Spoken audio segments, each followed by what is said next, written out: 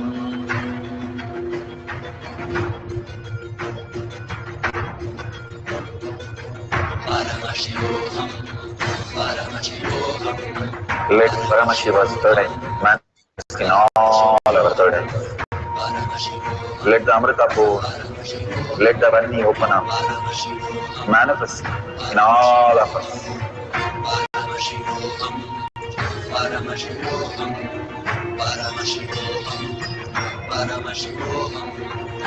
Let Paramashiva overflow, manifest the power in all our third eyes.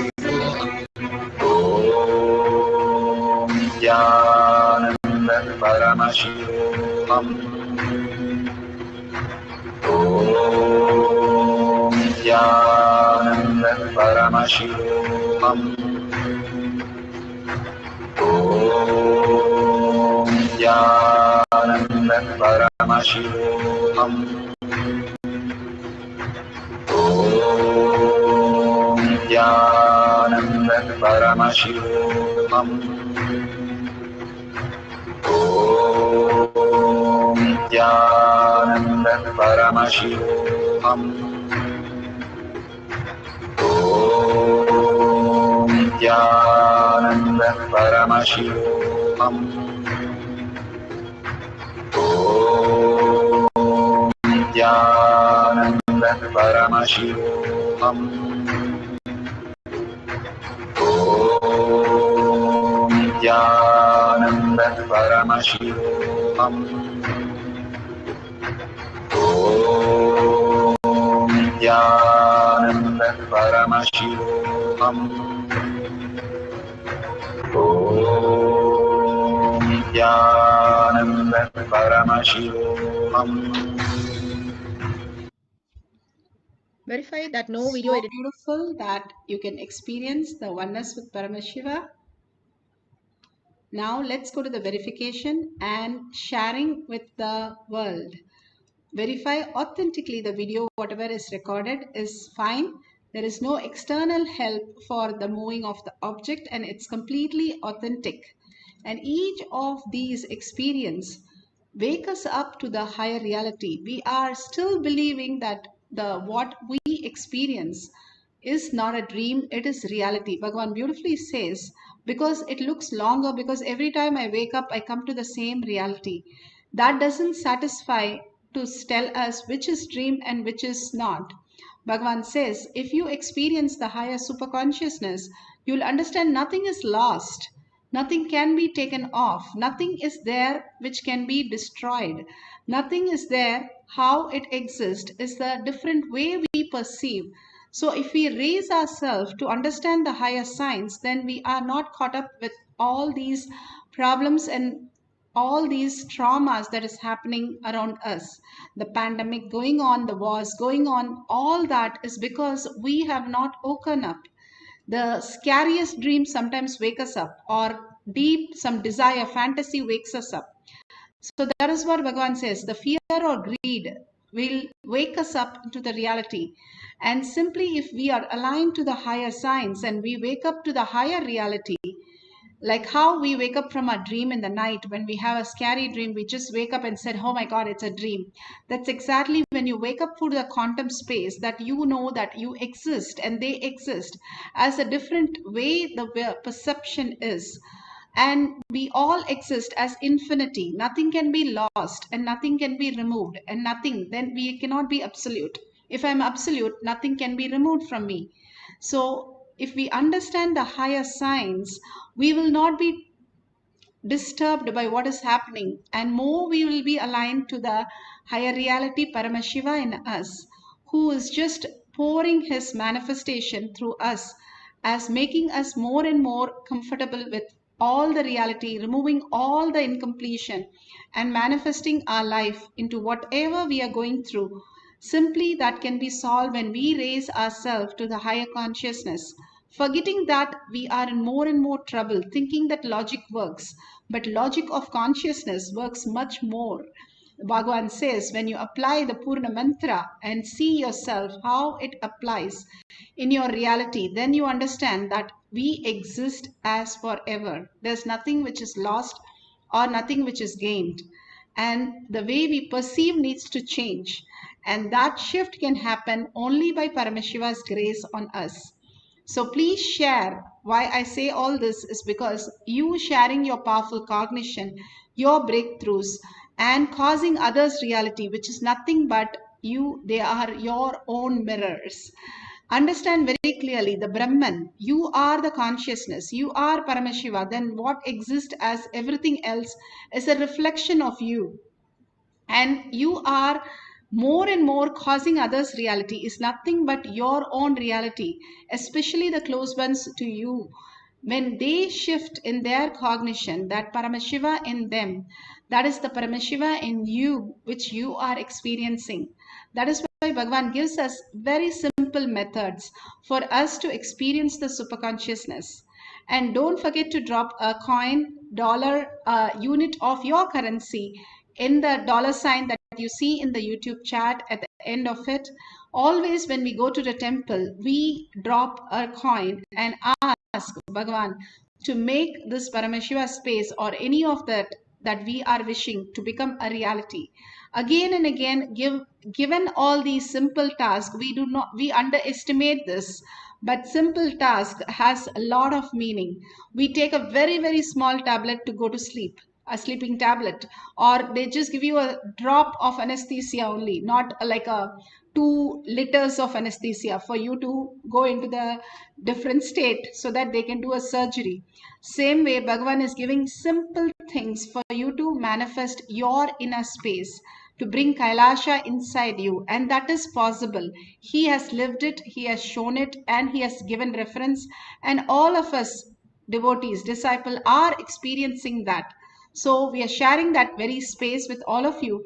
So take a moment to share in tinyurl.com/power manifestation, and if possible, drop a coin and make a deep wish. Bhagavan, all that I know, let me surrender to your lotus feet. All that powerful cognition, my doubts, my incompletion, everything, let me surrender to your lotus feet. And my manifestation, when I surrender everything, my cognition becomes deeper, because your lotus feet, everything when I surrender, I do not have any identity. And more I recognize my Paramashiva space, which gives me more clarity. And make this Paramashiva space as permanent reality, my own life. Ask him in deep gratitude and earning for that space. Simply you will find it. Whenever we are searching in Google for something that we have to be very specific, then we find it. Same way, when you're earning for the higher reality inside you, instead of doubting it, instead of telling it's not there or it doesn't exist, earn for it, you will see the reality. That's how we have all found out the higher reality. And let's thank Bhagavan and thank each one of you. Without the blessing, even you and me cannot be here. With the deep earning and blessing for us to be here, let's thank Bhagavan for that also and end this session with the Purna Mantra. Om Purnamada Purnamidam Purna Purnamudashyate पूर्णस्य पूर्णमादाय पूर्णमेवावशिष्यते। ॐ शान्ति शान्ति शान्तिः। हरि ओम तत्सत्। सर्वं भगवते श्री नित्यानंद परमशिवं पादुकार्पणमस्तु। ॐ नित्यानन्दम्।